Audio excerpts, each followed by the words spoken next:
Let me ask you something slightly suspicious about adulthood.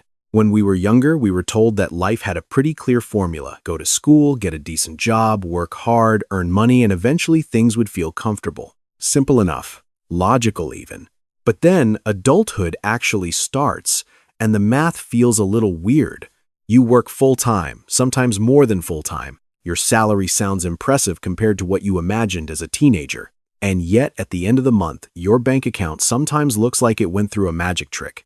The bills are paid, the groceries are bought, you did not do anything particularly crazy, and somehow most of the money still vanished. At first, you might think you are just bad with money. But when you look around, you realize something interesting. A lot of smart, hardworking people are stuck in the exact same situation, which raises a slightly uncomfortable question. What if the problem is not you? What if the problem is the rules of the financial game most people are following? Because once you start looking closely, you realize there are a few rules about money that almost nobody talks about. They are not secret, they are not complicated, but they quietly separate people who stay stuck financially from those who slowly build real freedom. To understand how to actually win, you have to establish the very first rule of financial freedom. You must acknowledge that the economic board game you are playing is inherently rigged, but you have to take absolute responsibility for your moves anyway. Historically, the system is not designed to be your friend. For the last few decades, inflation has been treating wage growth like a chew toy. The median home price in the United States is hovering somewhere around $400,000, while the median household income is struggling to keep pace with the rising costs of absolutely everything from healthcare to a carton of eggs. You are living in a consumer-driven matrix where billion-dollar marketing algorithms are explicitly designed to hijack your dopamine receptors and convince you that you need a $70 insulated water cup to stay hydrated. It is a brutal, exhausting landscape, and it is perfectly okay to feel frustrated by it. But here is the catch: complaining about the rain does not keep you dry. You cannot wait for a politician, a lottery ticket, or a magical economic collapse to save you. You have to forgive yourself for any past financial mistakes. Stop blaming the invisible hand of the economy and make a conscious, slightly rebellious decision to stop playing by society's default rules. Stepping out of that default matrix requires you to confront the math of your own survival, which brings us to the second rule. You must brutally and honestly measure your gap.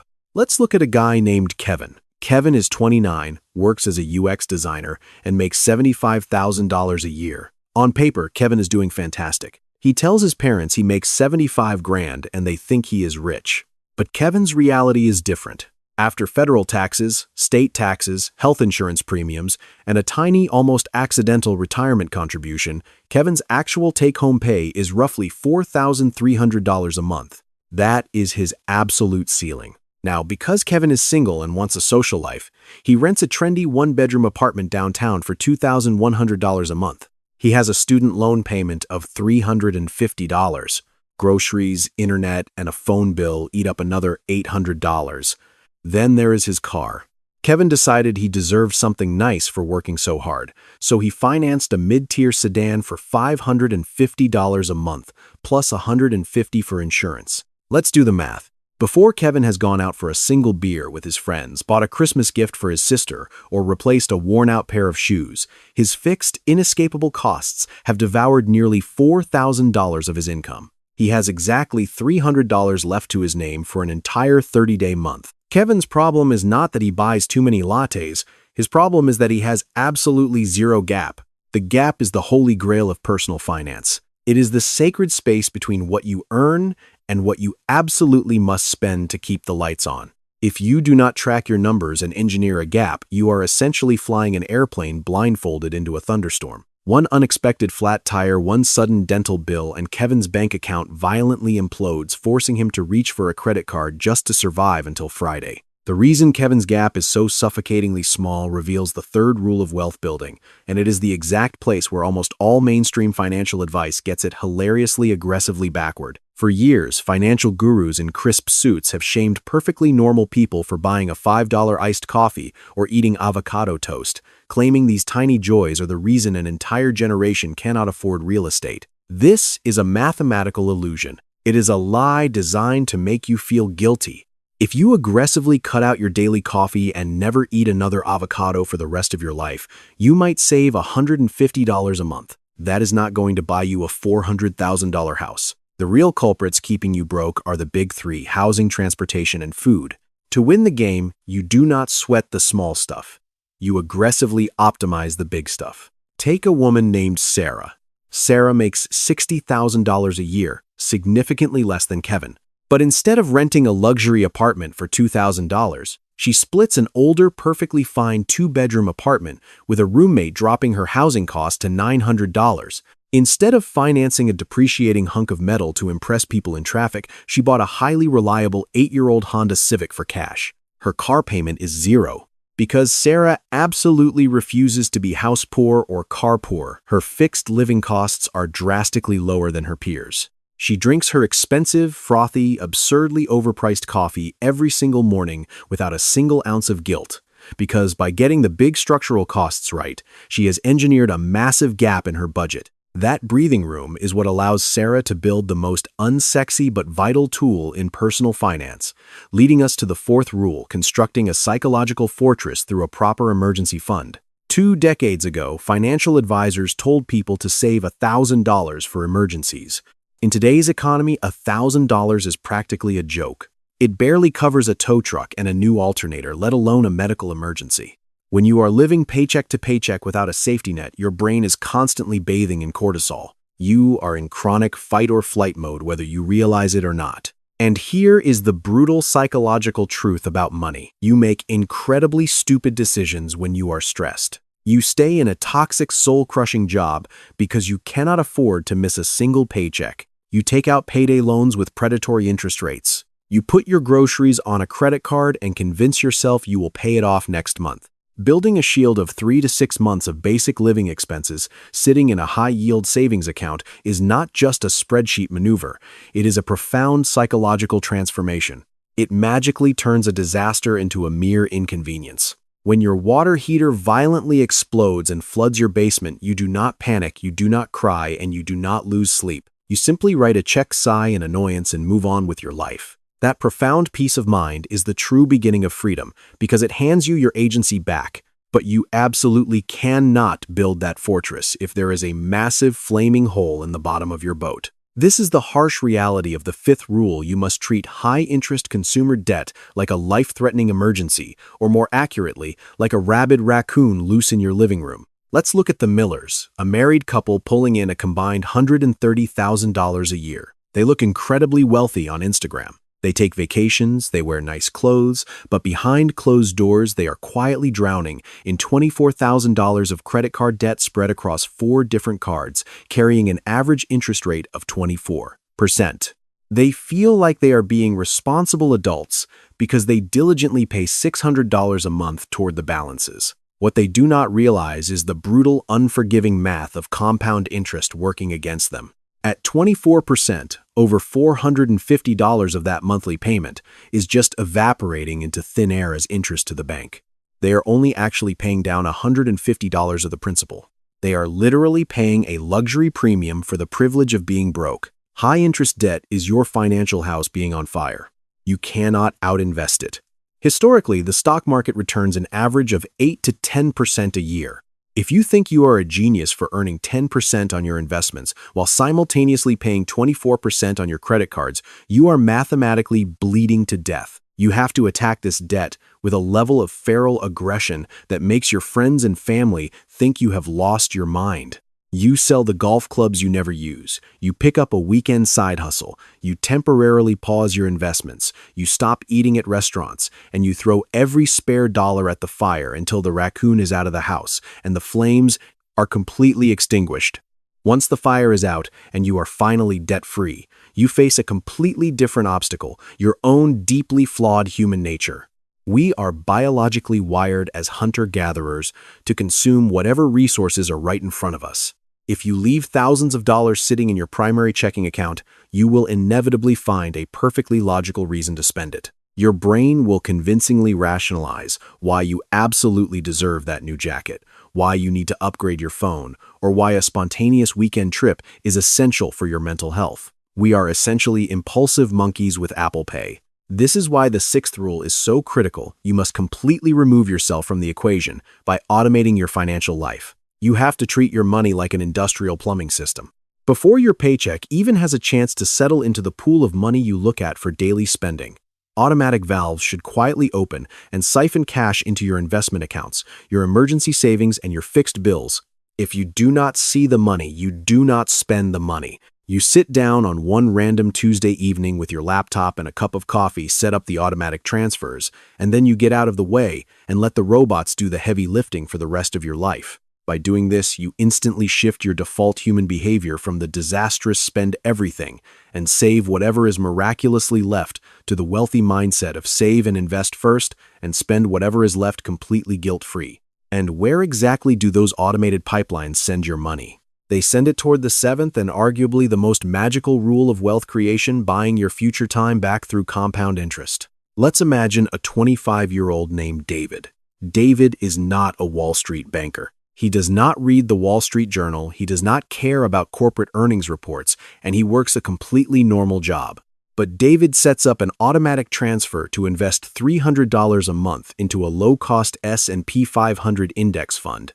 He never tries to time the market, he never buys hyped-up meme stocks, and he never panics and sells when the news anchors scream that the economy is crashing. He just consistently buys tiny slices of the 500 greatest, most profitable companies in America month after month. If he does this until he is 65, assuming an 8% average historical return, David will wake up with over $1 million.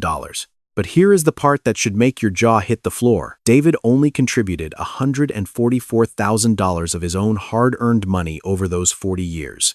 The other $856,000 is pure, unadulterated growth. It is money making money. This is the great secret that the wealthy implicitly understand and the middle class ignores because it sounds too boring. The wealthy do not trade their physical time and labor for all their money. They employ their money to work for them. Your money does not need to sleep, it does not take sick days, and it does not complain. You do not need to be a mathematical genius to do this. You just need to buy broad, diversified pieces of the global economy consistently and literally do nothing else. However, there is a strict mathematical limit to how much you can invest if your income is low, which brings us to the eighth rule.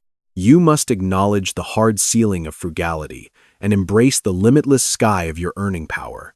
Frugality is playing defense, but your income is your offense, and you cannot win a championship by only playing defense. You can cut your budget down to the bone, you can cancel every streaming subscription, you can make your own laundry detergent, and you can eat rice and beans until you are sick of them, but you can only reduce your expenses to zero. If you are making $40,000 a year, no amount of extreme couponing is going to make you financially free in a meaningful time frame. Society loves to tell us to clip coupons, but a $10,000 raise does the work of 10,000 coupons and you only have to do it once.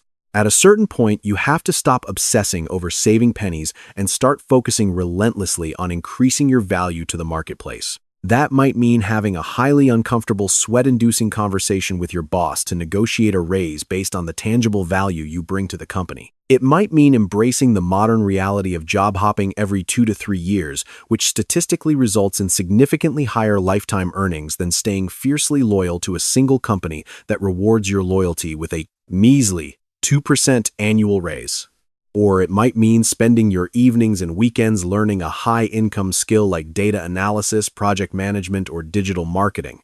The ultimate goal is to aggressively widen that gap between what you make and what you spend, not just by pushing the floor of your expenses down, but by blasting the ceiling of your income into the stratosphere.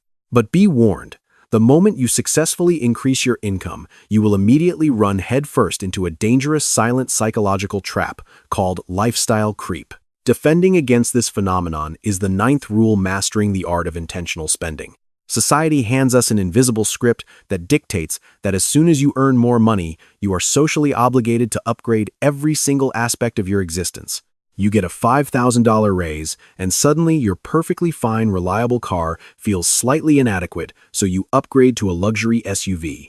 You get a promotion, and you decide you need a bigger apartment with a rooftop pool. You start buying expensive clothes you do not need to impress coworkers you do not even like.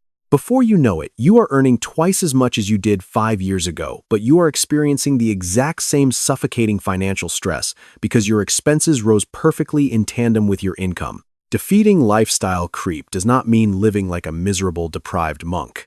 It means practicing intentional spending, a concept popularized by experts like Ramit Sethi, which dictates that you should spend extravagantly on the few things you genuinely love and cut costs mercilessly on the things you do not care about. If you are deeply passionate about traveling the world, buy the plane tickets, eat at the amazing restaurants, and stay in the nice hotels, but fund that passion by driving a 10-year-old car, living in a smaller apartment, and packing your lunch for work. You have to rip up the generic script that society hands you and meticulously define what a rich life actually looks like for you personally. Because if you do not proactively tell your money where to go, marketers, car salesmen, and social pressure will gladly step in and decide for you.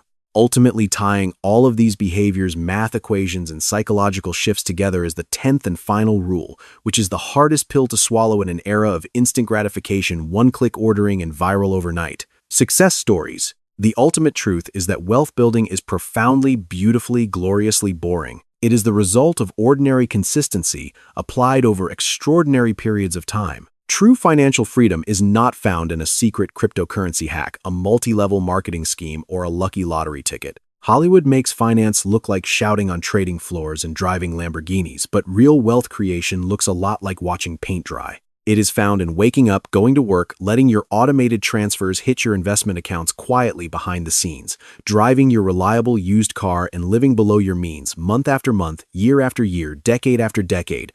It is the slow, steady, relentless accumulation of slightly above-average decisions. And the prize at the end of this boring, repetitive journey is not just having a massive pile of money sitting in a digital vault so you can buy shiny things. The prize is absolute freedom. It is the ability to walk away from a toxic boss without a second thought because you have a 6-month emergency fund and absolutely zero debt. It is the ability to take a lower-paying job that you actually find fulfilling because your fixed costs are incredibly low. It is the ability to sleep peacefully through the night without a knot in your stomach when the economy inevitably takes a downturn or a major appliance breaks. This path, this slow climb up the ladder of wealth, is entirely accessible to you.